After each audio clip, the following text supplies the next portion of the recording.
Boa tarde a todos. O que nós vamos fazer na aula de hoje é terminar aquele assunto que nós começamos de condições de resistência. Então foi o que ele viu. Imagine que lhe é dada uma seção, uma armação, uma geometria, o concreto, essa coisa toda, e alguém lhe fornece um estado limite último, tá? Esse alguém pode ser você durante a prova. Algumas vezes eu forneço o estado limite e algumas vezes eu peço para você dizer que estado limite você usaria conforme a questão, né? Pois bem, então alguém ou você forneceu um estado limite útil, né?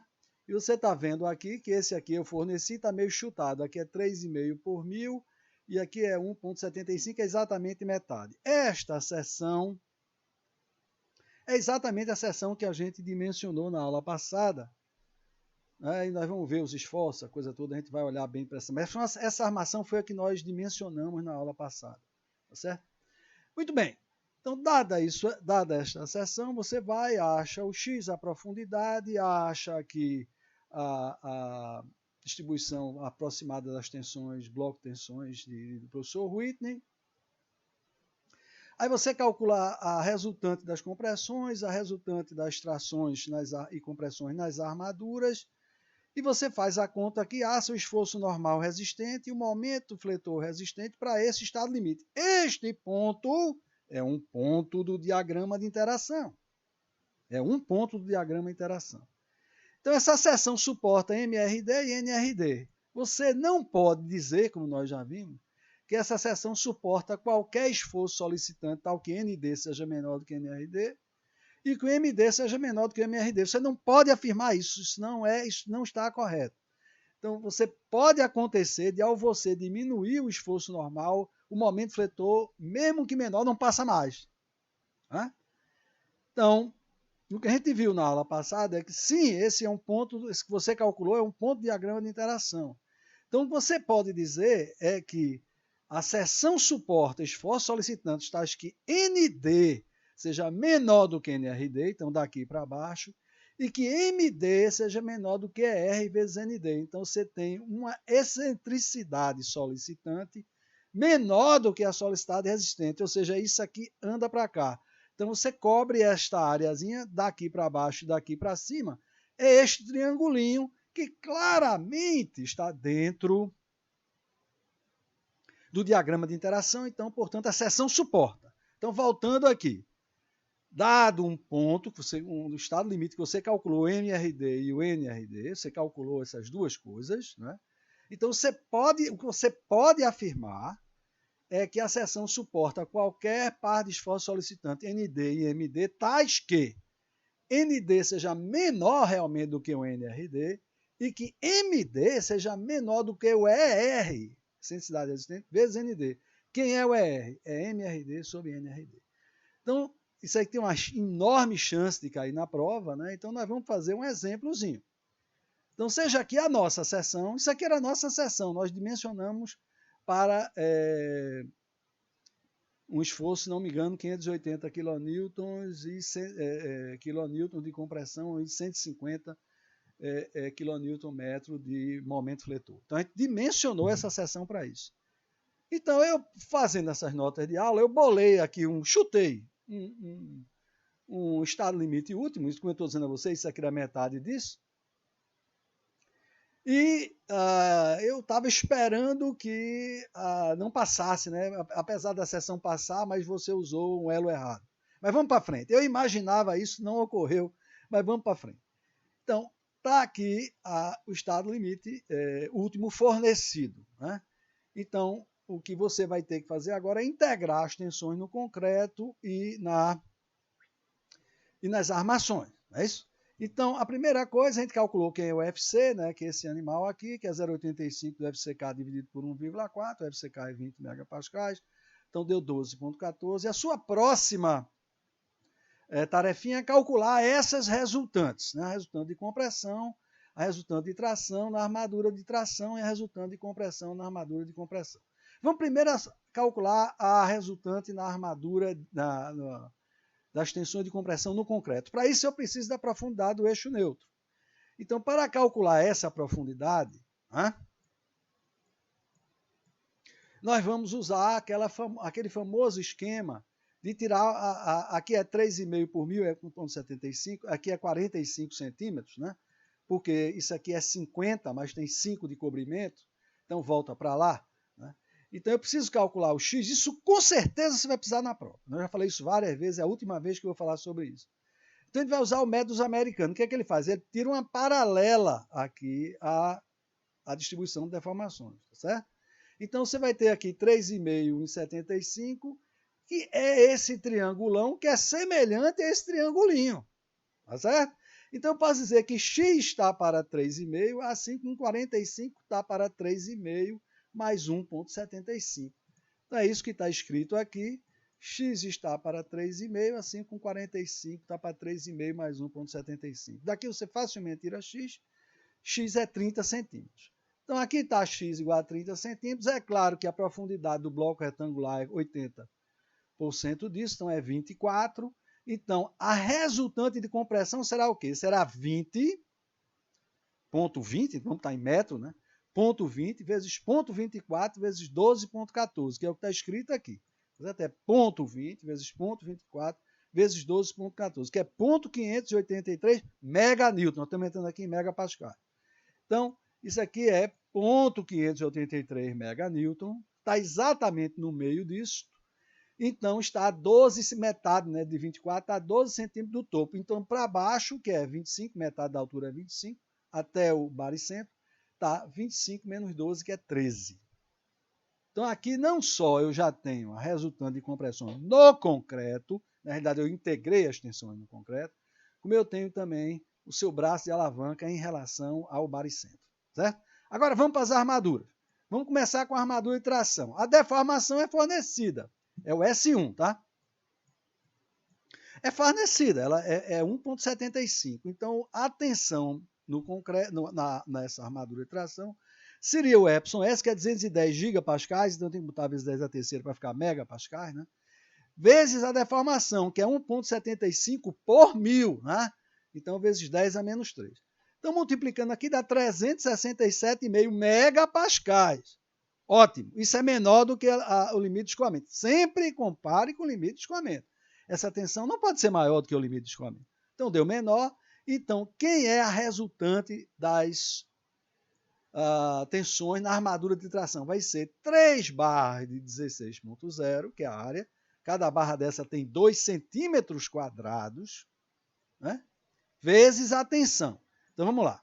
Então, é 3 vezes 2 centímetros quadrados, vezes 10 a menos 4, para transformar em metro quadrado, vezes a tensão, que é 365 megapascais. Isso aqui vai dar em meganewton. Então, aqui está 0,221 meganewton. Então, é 0,221, aqui braço de alavanca. Ora, tudo daqui para baixo é 25. Menos 5, 20. Então, o braço de alavanca é 20 centímetros. Ótimo, já temos a resultante da compressão no concreto, já temos a resultante de tração na armadura de tração, falta a resultante de compressão na armadura de compressão. Tudo bem, então precisamos calcular o Epsilon S2. Então eu digo 3,5 está para 20, assim como esse cara está para 25, né? Esses dois triângulos são semelhantes. Então ele vem aqui e calcula o Epsilon. 3,5 está para 30, né? Que é esta altura, 3,5 está para 30, assim como esse cara está para 30 menos 5, que é 25. Então, esse animal aqui, 3,5 está para 30, 5 meses esse animal está para 25. Então, isso aqui dá 2,92 por mil. Muito bem. Se você multiplicar pelo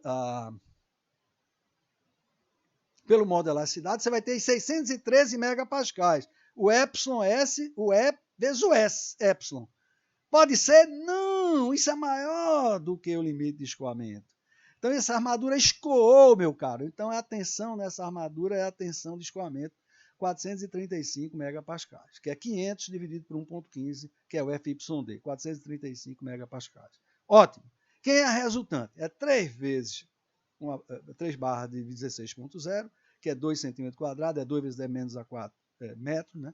Então, 3 vezes 2 vezes 10 a menos 4, vezes 435, que dá 261. Então, eu já tenho aqui a minha resultante das tensões de compressão na armadura superior, na armadura de compressão. Quem é o braço de alavanca? De novo, é 25 menos 5, que é 20. É o mesmo braço de alavanca do que está embaixo. Então, eu já tenho calculadas todas as resultantes dos esforços no concreto e na armadura de tração e na de compressão. Quem é o meu esforço normal resistente correspondente? Então, vamos lá, vamos somar, né, a compressão no concreto, a compressão nas armaduras e subtrair a tensão, a resultante de tração na armadura tracionada, que é o que está aqui. Né? Então, eu vou fazer 583 mais 261 menos, que está em tração, 0,221. Então, isso aqui vai dar 600,623 meganewtons, que é 623 quilonewtons. Né? Momentos. Então, eu vou pegar agora a resultante da compressão no concreto vezes o seu braço e alavanca, que vai ser o quê? 0,583 vezes 13. Ótimo. Já tenho aqui o momento devido à compressão no concreto. Agora, as armaduras criam uma está comprimindo, uma está tracionando, mas ambas dão momentos positivos, né? Momento de comprimento primeiro quadrante. Essa aqui está com braço e alavanca 20, essa também. Então, as duas têm o mesmo braço e alavanca.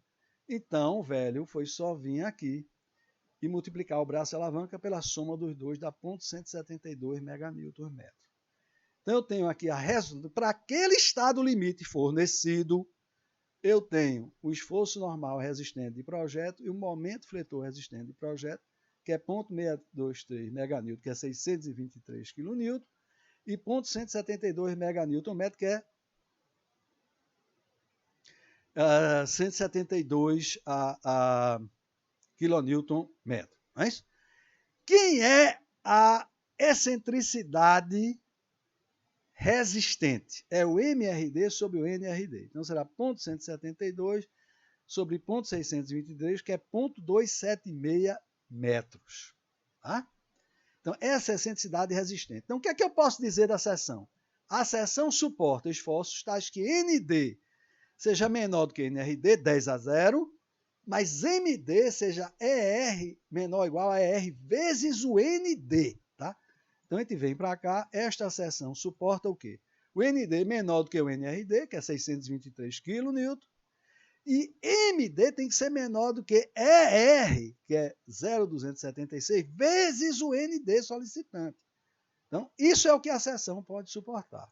Aí vem a pergunta, que eu bolei para dar errado, mas no fim deu certo, não sei como.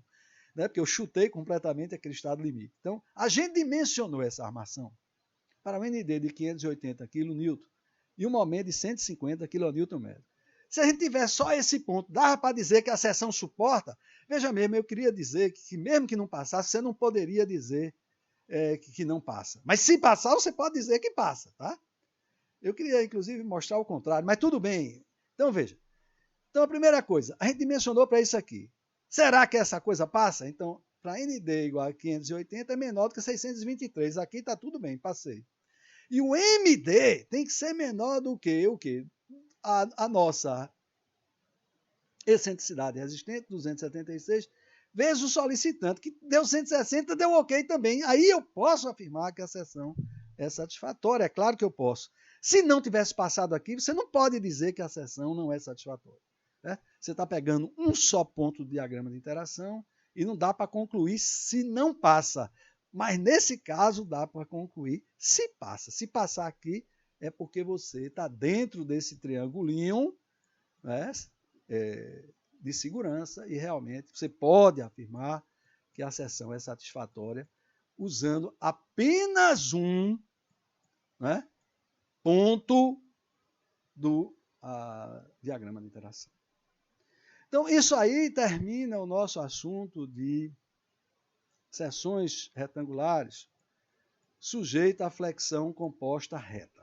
Tá? Mas é claro que existem casos, vários casos, nas nossas edificações em que eu não tenho um momento solicitando apenas no plano principal, um dos planos principais de inércia. Né? Então, isso aí é muito comum, na realidade é mais comum do que incomum, tá certo? De você ter, por exemplo, um caso bem claro, um pilar de canto. Então, você tem um pilar de canto, você tem aqui um cidadão, uma viga trazendo um momento mx, devido a cargas verticais e ação do vento, e você também tem esse animal aqui criando um momento my, tá? Então, olhando aqui na seção transversal, estamos vendo aqui essa solicitação, seção transversal retangular B e H. Então, número 1, vamos ver a nossa nomenclatura, tá certo? Que cada um tem o seu, hein? Tenha muito cuidado. Então, MX, no meu caso, realmente é o momento em torno do eixo do X, e MY é o momento em torno do eixo Y. Tem gente que muda isso, tenha cuidado, olhe com muito cuidado se você está usando a tabela, o que é que o animal está dizendo. Então, eu tenho o esforço normal e o momento em torno desses eixos. Regra de sinais, N é positivo se de compressão, e MX e MY são positivos se comprimem o primeiro quadrante. De novo, cada cidadão tem a sua convenção de sinais. Então, aqui, por exemplo, o MY bate com a regra da mão direita para o eixo do Y, mas não bate com a regra da mão direita para o eixo do X, tá? Então, novamente, os esforços normais de compressão são positivos e os momentos fletores são positivos se comprimem o primeiro quadrante. Então, para você entrar nos ábacos, nas tabelas, você tem que achar os esforços reduzidos, né? São números adimensionais. Unir não tem problema, é igual que nós tínhamos antes para a flexão composta reta. É ND dividido por FCBH. Então, isso aqui é um número. Agora, aqui complicou. O MX é igual ao nosso Mi, que nós tínhamos antes. Então, é o MX dividido por FCB vezes H ao quadrado. 10-0. Até aqui é o que nós fizemos. Mas o MY já é MY por FC HB ao quadrado, e não BH2. Por quê? Porque você flete na direção do B. Tá? Então, sua altura, o H é, na realidade, a base e a altura é B. Então, por isso, tenha muito cuidado com isso aqui, para calcular corretamente os MX e o MY. Muito bem. Então, vem o problema de se a seção suporta ou não. Então, nós vamos desenvolver algo parecido com aquele diagrama de interação, só que vai ser uma superfície de interação. Por quê? Porque agora o eixo neutro está livre para girar para onde ele quiser. Antigamente, o nosso eixo neutro era no eixo X. Mas agora ele pode ter um ângulo alfa em relação ao eixo do X, tá certo? Então, o que nós vamos fazer é algo parecido com o que nós fizemos com o diagrama de interação. Nós vamos procurar todas as triplas N, M, X e MY que rompem a seção e vamos desenvolver uma superfície de interação. Então, para desenvolver essa superfície de interação, nós vamos ter que, para cada ângulo alfa, saber quando é que a seção rompe. Aqui vamos usar o mesmo D, cara. Né? O mesmo 3,5, todo aquele domínio 1, 2, 3, 4, 5. Exatamente o mesmo critério. A seção rompe quando esta distribuição de deformações, né? Agora nós estamos fazendo paralelo aqui ao eixo, perpendicularmente ao eixo neutro, né, que forma um ângulo alfa. Então, essas deformações têm que pertencer a um dos domínios, ou seja, pertencer a um D de 0 a 14. Tá? Então, o epsilon vai ser de x, y, alfa e D. O D será a mesma história, absolutamente a mesma história. Tá certo? Então, se eu olhar aqui para uma reta perpendicular ao eixo neutro, eu terei exatamente todo aquele D de 0 a 14. Mas, então, a distribuição será do x, y, alfa e D. Mas se eu usar esses eixos auxiliares, x-alfa e y-alfa, onde x-alfa passa pelo baricentro, mas é paralelo ao eixo neutro, então você vê as deformações são o que for perpendicular ao eixo dos y será a mesma, y-alfa terá a mesma deformação. Então, a deformação é só função do y de alfa. É claro que ele é função do x de alfa, mas ele é constante para o mesmo y de alfa, tá? Então, para o mesmo y de alfa, todas as deformações numa mesma linha serão a mesma, né? Então, o epsilon, na realidade, função do y de alfa, desse eixo aqui, do alfa e do d. Só que agora eu estou com um problema sério, porque antigamente só o d variava de 0,14, agora o alfa varia de 0 até π sobre 2. Eu não preciso fazer o resto, porque essa seção é duplamente simétrica. Então, o que eu fizer para alfa de 0 a π sobre 2 vai ser para de 0 a menos π sobre 2. Então, não preciso fazer tudo, tá? Preciso fazer só um quarto aqui da seção. Então, para eu encontrar a superfície de interação e trabalhar do mesmo jeito que a gente trabalhou no diagrama de interação, tudo que estiver dentro está ok, o que estiver fora dançou. Então, eu vou ter que fazer essa conta aqui. Para alfa variando de 0 até π sobre 2, para d variando de 0 a 14, calcule o nRD, o mRDx e o mDy. Essa nuvem de pontos compõe a superfície de interação, que é algo como isso que está aqui. Vamos ver umas figuras um pouco melhores disso aqui. Então, aqui está aquela figura que nós fizemos, né? E mostrando que aqui estão as tensões, aqui estão as deformações. Ele conseguiu complementar, tá o μ, o μx e o μy, né? Tá aqui ficou, mas aqui realmente ainda temos uma figura decepcionante da superfície de interação. Vamos ver uma coisa melhor, né?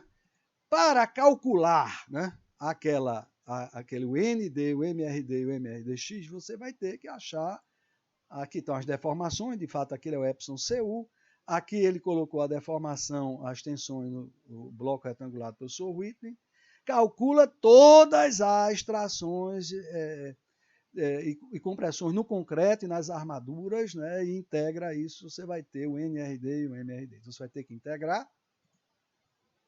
Aqui está uma figura um pouco melhor, né? Aqui está uma figura um pouco melhor, né, daquela superfície de interação. Agora você vai ter o MX, o MY e o P, e o N, né? E se o ponto cair no interior dessa superfície, está ok. Mas isso é obviamente impossível de ver se cai no ponto. Então nós vamos, de fato, cortar essa superfície para ver. Vamos ter que cortar, transformá-la em 2D. Então, uma das maneiras de fazer, né, que é a mais usada, né, tem mais outras, vamos mostrar outras, mas a mais usada, aqui está o seu diagrama de interação, superfície de interação que ficou mais mal desenhado. Então, a gente corta exatamente no nível do esforço normal que você está, né, um slice, uma fatia, né, exatamente no esforço normal solicitante. Agora você tem o diagrama 2D, que está aqui o M resistente e o M resistente Y. Se esse ponto aqui, então estou cortando esse diagrama, uma fatia horizontal, exatamente no nível do esforço normal solicitante. Aí agora eu posso usar. Agora eu sei dizer, se o ponto cair dentro, como ele diz aqui, se o ponto cair no interior disso aqui, está ok. Se cair fora, dançaste. Né? Então essa é uma das maneiras de fazer. Mas é claro, aqui está uma figura um pouco melhor. Então, aqui está o diagrama de interação. Nós já vimos esse cara aqui, tá certo? O PMX, que é muito semelhante ao PMY, né? Esse caso e esse caso. Isso nós já vimos, tá? Agora, onde você plota todos aqueles pontos, cai nessa superfície. Eu não sei dizer.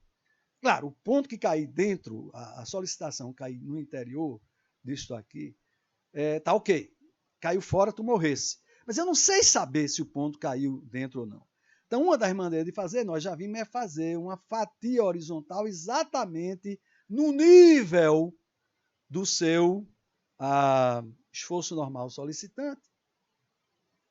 E se ele cair, o momento MX, MY, cair dentro daqui, está ok, se cair fora, está lascado. Isso aqui é o que mais se usa. Mas é claro, eu também poderia fazer um corte passando aqui por este ângulo lambda, que é o ângulo que forma a excentricidade X com esse eixo, que é o eixo do Z. Então, realmente eu podia cortar por esse ponto, e aí eu teria como se fosse um diagrama de interação para esta direção. Nem é X, nem é Y, é para a direção lambda. Então, eu posso também fazer isso. É claro que esse diagrama de interação é utilizado por todos os programas, né, de cálculo. Aqui você tem uma imagem 3D que é bonitinha, mas não serve para nada, né? Aqui você tem uma mais feiosa, mas mostra aqueles dois tipos de cortes. Ou a gente corta em P, ou a gente corta na direção lambda. Mas eu vou ver uma coisa mais sofisticada, um programa mais sofisticado, para vocês verem como é que os programas fazem. Esta é uma seção que nós vamos dimensionar na próxima aula, essa armação aqui, tá? Para este caso de carga aqui, tá? 1020 kN, 56 kNm MY e 26 MX. Então, isso nós vamos dimensionar na próxima aula. Então, essa é uma seção e eu mandei ele verificar, tá certo?